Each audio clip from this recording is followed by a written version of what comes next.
नमस्कार, स्वागत है आपका एक बार और आपके अपने चैनल पे। मैं हूं Brajnandan, advocate and legal consultant. आज का बहुत ही इंटरेस्टिंग वीडियो है और अंत तक जरूर देखिएगा। इसकी बिल्कुल भी उम्मीद करिएगा क्योंकि बहुत ही इंपॉर्टेंट टॉपिक है। जैसा कि जो अक्सर सवाल लोगों के द्वारा पूछा जाता है, जो भी हमारे व्यूअर है और सब्सक्राइबर है, वो कई लोग द्वारा कमेंट करके ये जरूर पूछते हैं और नहीं भी पूछते हैं। मैं ये जो समझता हूँ कोर्ट प्रोसीडिंग के दौरान और कोर्ट में जो भी हमारे क्लाइंट है वो जरूर जानना चाहेंगे कि हमारी जो प्रोसीडिंग है, कोई भी डिस्प्यूट हो, कोई भी एक जो केस भी हो, उसकी जो प्रोसीडिंग है डे बाय डे इतनी लेंदी या इतनी जो लंबी क्यों होती है। तो इन्हीं सब चीज़ों पे मैं आज डिस्कस करने वाला हूँ कि जो हमारी जो प्रोसीडिंग है, कि जो इंडिया लॉ की जो प्रोसीडिंग है वो लंबी क्यों चलती हैं, कारण क्या है उनका लंबी होने का। अगर जो वो लंबी प्रोसीडिंग चलती हैं तो उनके शॉर्ट तरीके से या कोई संक्षिप्त में कोई अगर जो कोई जजमेंट या निर्णय लेना चाहे तो किस प्रकार ले सकता है। तो इन्हीं सब चीज़ों पे डिस्कस करूंगा। और डिस्कस करने से पहले एक चीज़ और मेरी रिक्वेस्ट है कि अगर जो आप वीडियो पे फर्स्ट टाइम आए हैं तो इसको बेल आइकन अवश्य प्रेस कर दें, जिससे आपको मेरी आगे आने वाली वीडियो आपको समय समय पर जगह नोटिफिकेशन मिलती रहे। और वीडियो को लाइक करें और साथ में सब्सक्राइब करें। और साथ में अगर जो आपको कोई जिज्ञासा है, कोई कमेंट या आप हमसे कोई निजी जानकारी आप हमसे प्राप्त करना चाहते हैं तो आपका स्वागत है, आप बिल्कुल पूछ सकते हैं और मैं सभी का रिप्लाई करता हूँ। हाँ, ये एक चीज़ और है, अगर जो रिप्लाई करने में समय अवश्य लग जाए तो उसमें परेशान बिल्कुल भी मत होइएगा। मैं सभी का कमेंट पढ़ता हूँ और सभी का मैं रिप्लाई अवश्य करता हूँ। तो आज का वीडियो शुरू करते हैं कि जैसे कि अगर जो सेक्शन 125 हो या सेक्शन डीवी एक्ट के मामले हो या 498A के केसेस हो जो कि स्टेट की तरफ से अगर जो आपकी FIR दर्ज हुई है, मच बेटर है। नहीं दर्ज हुई है तो एज ए कंप्लेंट ट्रीट करके आपकी जो एविडेंस में जो स्टेटमेंट रिकॉर्ड करके आपका जो मुकदमा भी दर्ज किया जा सकता है। कोई भी प्रोसीडिंग चलती हो, मैं उस प्रोसीडिंग पर डिस्कस नहीं करूंगा। मैं उसमें ये करूंगा कि अगर जो आपकी प्रोसीडिंग आपको लगता है कि लेंदी चल रही है और इतने समुचित समय देने के उपरांत भी इतना समय बीत चुका है, फिर भी आपके हक में या आपके फेवर में कोई भी ऑर्डर क्यों नहीं प्राप्त हो रहा है। देखिए, क्योंकि हमारे पास लॉ बने हुए हैं, सारी समुचित जानकारी है और किस कंडीशन में क्या लॉ अप्लाई होना चाहिए, क्या समुचित पैरवी करनी चाहिए, किस तरीके से आपको केस कंटेस्ट करना चाहिए। तो इन सब चीज़ों पे डिस्कस करने के लिए या किसी को जो एक आदमी लेमैन है उसको इतनी जानकारी नहीं हो पाती है कि जिससे कि उसको अब क्या स्टेप लेना चाहिए, किस स्टेप पे उसको अब कौन सा प्रार्थना पत्र या किस पिटिशन को मूव करना चाहिए। तो अल्टीमेटली जो हमारी जो पब्लिक है या जो हमारे क्लाइंट और व्यूअर सब्सक्राइबर है वो डिपेंड है अपने जो लर्नेड काउंसिल है, जो उनके अधिवक्ता हैं। तो अधिवक्ता की राय पे भी सभी कुछ डिपेंड है। लेकिन अगर जो कोई थोड़ी बहुत जानकारी अगर जो आपको प्राप्त हो सकती है तो आप उसको प्राप्त करें और उसके साथ में आप माननीय न्यायालय के समक्ष प्रस्तुत करें, जिसमें आपका भला अवश्य होगा और आपका अच्छे से आपका मुकदमा आप उसको कंटेस्ट करके आप उसमें जीत भी सकते हैं। तो सर्वप्रथम मैं ये बताना चाहता हूँ अगर जो सेक्शन 125 पे यानी कि गुजारा का भत्ता का अगर जो आपने मामला को या प्रार्थना पत्र प्रस्तुत किया है माननीय न्यायालय के समक्ष, अगर जो आपको लगता है कि साल 2 साल बीत गए हुए हैं और अभी तक कोई भी ऑर्डर पास नहीं हुआ है या पत्नी के फेवर में कोई भी मेंटेनेंस प्राप्त नहीं हुआ है, क्योंकि जाहिर से तौर पर है क्योंकि हस्बैंड ने छोड़ दिया है या उसके घर से निकल के आप पेरेंट्स के हाउस में रह रही हैं, उन पर डिपेंडेंट हैं, तो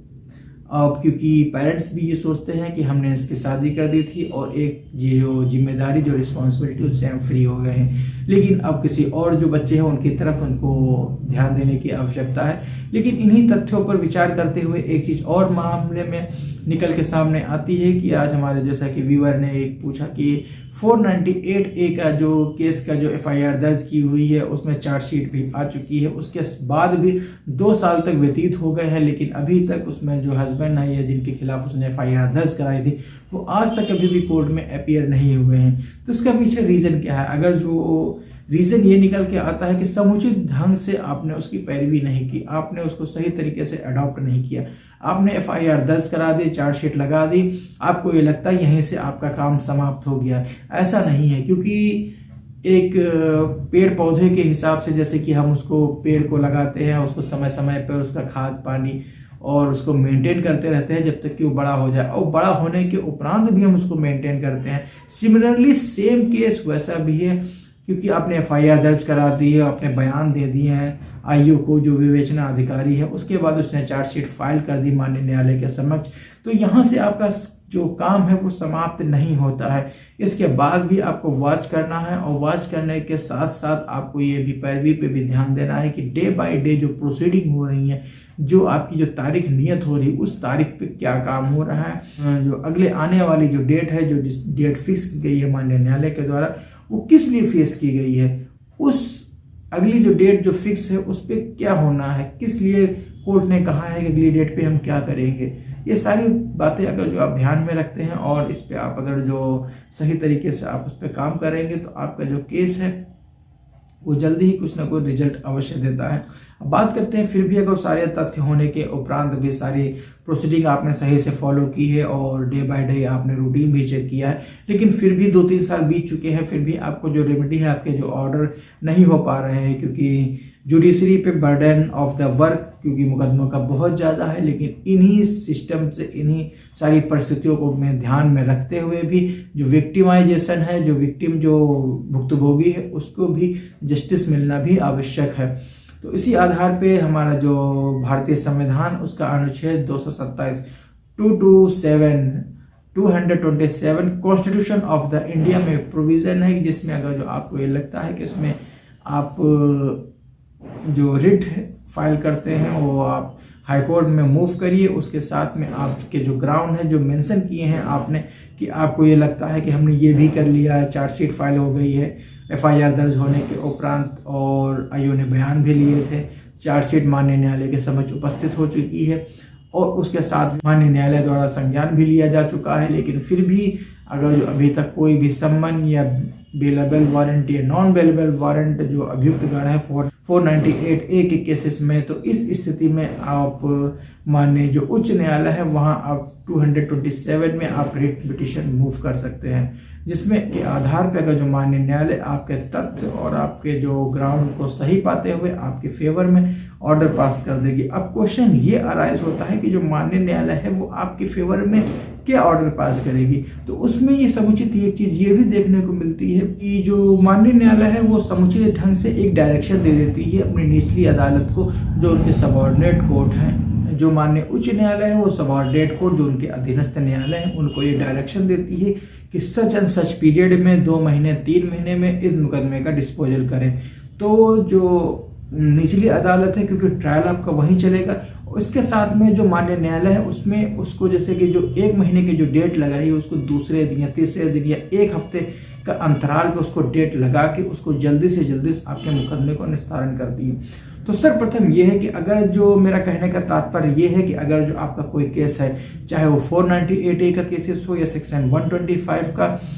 जो पिटीशन मूव की है आपके द्वारा वो हो, या फिर सेक्शन 12 में डोमेस्टिक वायलेंस का केस हो, या फिर सेक्शन 9 का मुकदमा हो जो कि पति के द्वारा प्रस्तुत किया जाता है, या फिर सेक्शन 10 का कोई पिटीशन हो, या फिर सेक्शन 11 में आपने कोई पिटीशन मूव किया हो, या इसके अतिरिक्त कोई भी पिटीशन यानी कि हिंदू मैरिज एक्ट का सेक्शन 24 में अगर जो आप पेंडेंट लाइट मेंटेनेंस की अगर जो बात करते हैं उसमें आपने कोई पिटीशन मूव की है, तो इन सारे केसेस में अगर जो आपको कोई लगता है कि समुचित इतना समय व्यतीत होने के बाद भी अगर जो आपके फेवर में या डिसफेवर में जो भी हो उसमें आप सही तरीके से कोई डिस्पोजल नहीं हो पा रहा है, तो आपके पास ये हो गई कि तो आप सेक्शन 227 में आप जो माननीय उच्च न्यायालय है उसके सामने आप अप्रोच कर सकते हैं, जिसमें आप अपने सारे तथ्य आपके ग्राउंड उसमें मेंशन करके माननीय न्यायालय के समक्ष आप याचिका प्रस्तुत करते हैं। तो माननीय न्यायालय आपके फैक्ट और आपके आधार पर विश्वास अगर जो करती है और विश्वास करने के उपरांत वो आपके फेवर में आदेश पारित कर देगी।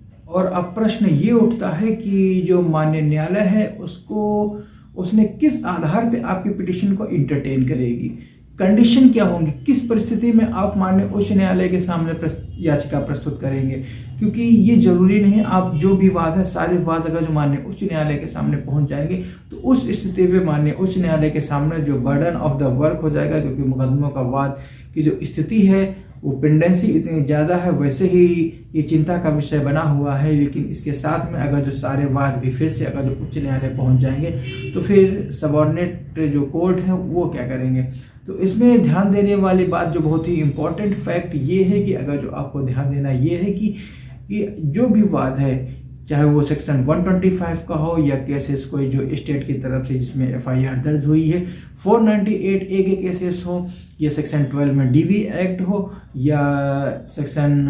24 हिंदू मैरिज एक्ट का हो, या सेक्शन 11 हो हिंदू मैरिज एक्ट का, या सेक्शन 12 हो हिंदू मैरिज एक्ट का, या सेक्शन 13 हो डिवोर्स के लिए, या म्यूचुअल डिवोर्स हो सेक्शन 13B में। इन सभी में एक चीज़ और है कि अगर जो आपने 2 साल 3 साल व्यतीत करने के उपरांत में आपके जो मुकदमे में कोई भी रिजल्ट ना निकला हो, यानी जिस ऑर्डर की अगर जो नियत हो उसमें कोई ऑर्डर ना पास हो रहा हो, तो ये स्थिति बिल्कुल ध्यान देने वाली बात है। ये कि सबसे पहले आपको ये सुनिश्चित करना है कि जो आपकी फाइल है जिसमें आपको ये देखना है कि उसमें कौन से जो ऑर्डर हुए अभी तक उसमें कोई भी पास नहीं हुआ है। अगर जो ऐसी अगर जो कोई पत्रावली है जो आपकी फाइल है जो माननीय न्यायालय जो अधीनस्थ न्यायालय है उनके सामने अगर जो विचारण के दौरान अगर चल रही है उसमें अगर जो कोई भी आदेश नहीं पारित हुआ है, तो इस स्थिति पे माननीय न्यायालय के सामने जो कि उच्च न्यायालय में आप अपने प्रार्थना पत्र प्रस्तुत करके माननीय उच्च न्यायालय से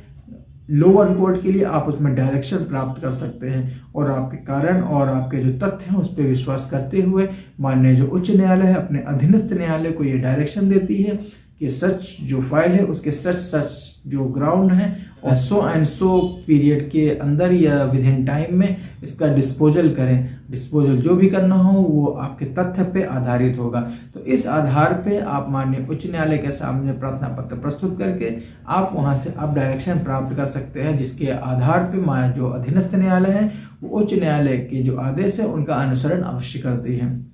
और आज का वीडियो इतना ही है, यहीं तक है। और हाँ, कमेंट करके अवश्य बताइएगा कि वीडियो कैसा लगा। कोई जानकारी आप हमसे पूछ के प्राप्त कर सकते हैं। वीडियो को अंत तक देखने के लिए प्रेम पूर्वक धन्यवाद। जय हिंद।